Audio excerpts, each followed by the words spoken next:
কই গো গিন্নি, আমার যে যাওয়ার সময় হয়েছে।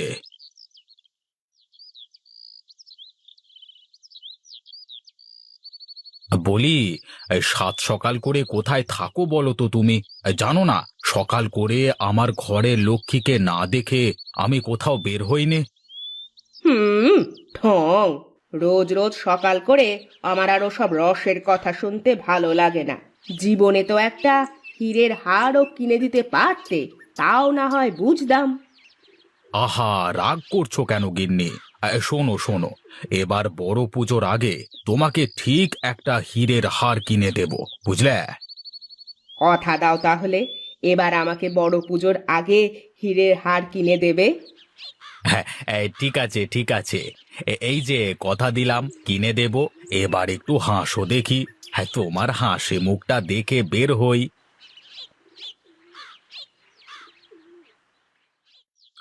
এই রে, লক্ষ্মীকে যে কথা দিয়ে আসলাম, একটা হীরের হার কিনতে গেলে তো আমি ফকির হয়ে যাব।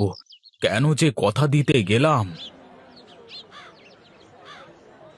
ও প্রতাপদা, প্রতাপদা, এত দেরি করে দোকানে যাচ্ছ আজ? আরে আমার দোকানে আমি দেরি করে যাব না সকাল সকাল যাব, তা কি তোর কাছে শুনে যেতে হবে নাকি? ধুর, আমার কথায় কেন যাবে তুমি? আজ একটু দেরি করে যাচ্ছ তো, তাই বললাম। হেহ, আমি তো আর তোর মতো দু পয়সার মাটির পুতুল বিক্রি করি নে, যে আমার এত সকাল সকাল আসা লাগবে। আমার ভুল হয়েছে গো। যাও, তুমি তোমার দোকানে যাও। হায় রে মানুষ, দুদিনের এই দুনিয়ায় কতই আর বাহানা করবে।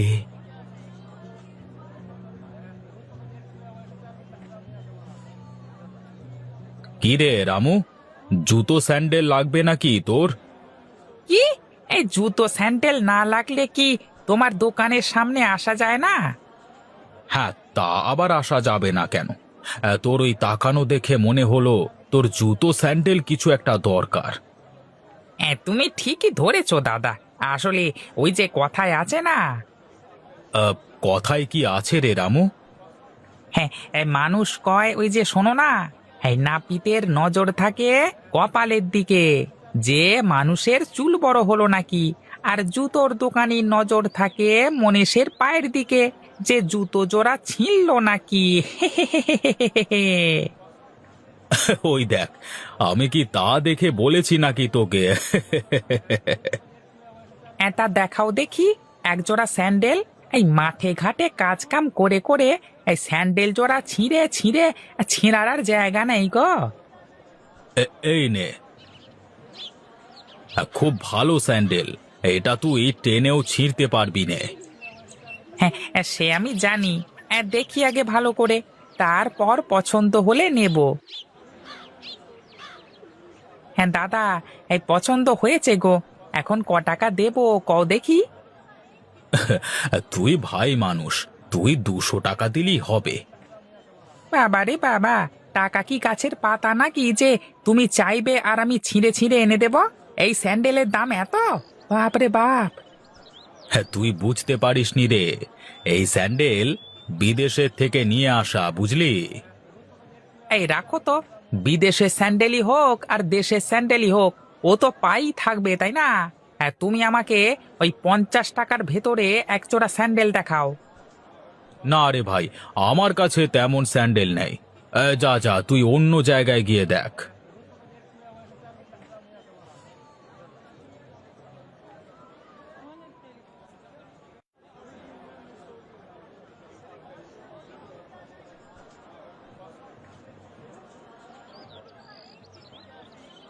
কি রে রামু, তোর কোনো ভগবানের মূর্তি লাগবে রে?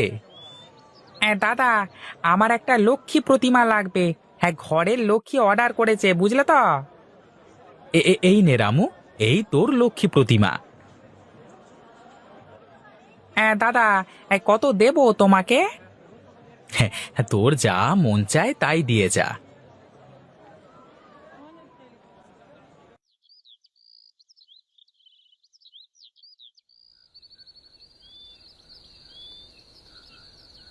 ওগো, তোমার ব্যবসা বাণিজ্য ঠিকঠাক চলছে তো?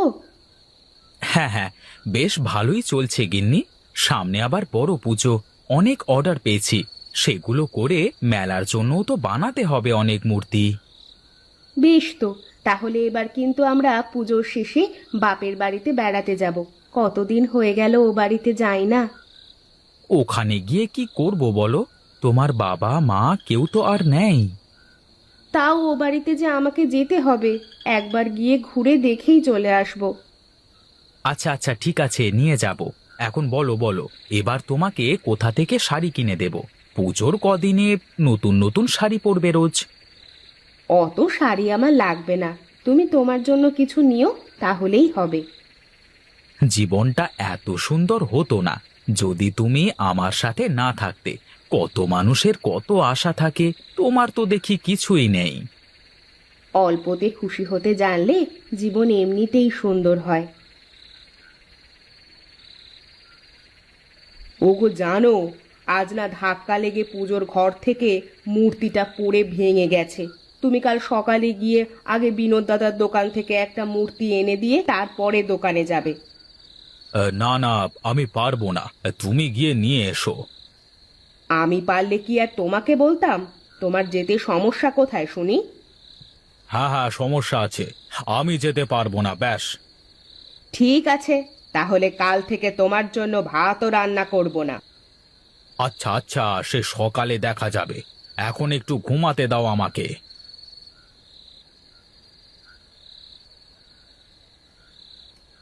ব্যাস, রাগ হয়ে গেল অমনি।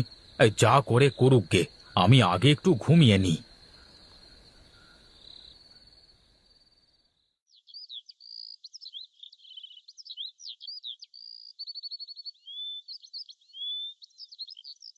কি খবর দাদা? তুমি আজ হঠাৎ আমার দোকানে কি মনে করে? আমার একটা শিব মূর্তি লাগবে।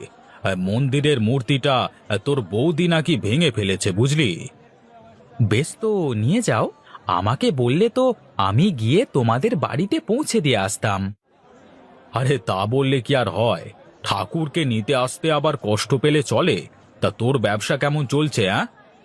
হ্যাঁ, বেশ ভালোই চলে দাদা। আমি তো তোমার মতো বড় ব্যবসায়ী না, 2-4 টাকা যা হয় এতেই খুশি। খুশি কিভাবে হব রে?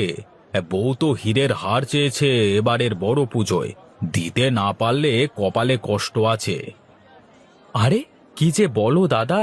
যে থাকবার সে এমনিতেই থাকবে, আর যে যাওয়ার তাকে যতই চেষ্টা করো না কেন আটকে রাখতে পারবে না। তোর কথা শুনে মনে হচ্ছে তুই তো বেশ ভালোই আছিস। আমার কথা শুনলে তুমিও ভালো থাকতে পারবে দাদা। হতে পারি তোমার থেকে ছোট ব্যবসায়ী, তোমার মতো বড় ব্যবসা না আমার, কিন্তু আমি কষ্ট করে যা আয় করি তাতে কোনো ভেজাল নেই দাদা।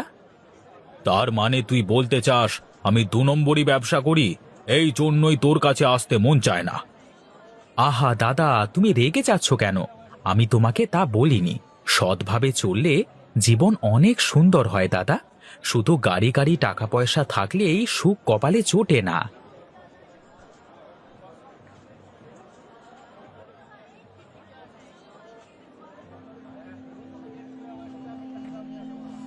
হায় হায় রে, আমার এ কি সর্বনাশ হলো রে! এখন আমি কি করব?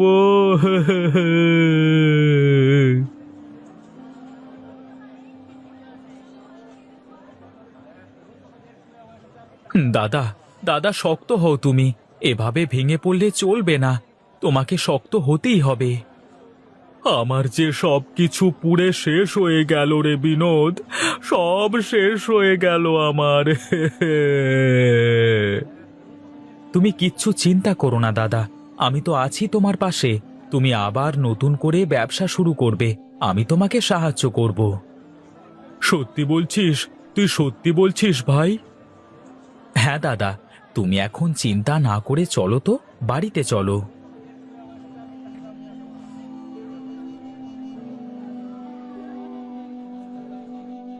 এই নাও দাদা, এই শিব মূর্তিটা দোকানে সুন্দর করে রেখে দাও। দেখবে কোনো অশনি শক্তি কিচ্ছু করতে পারবে না।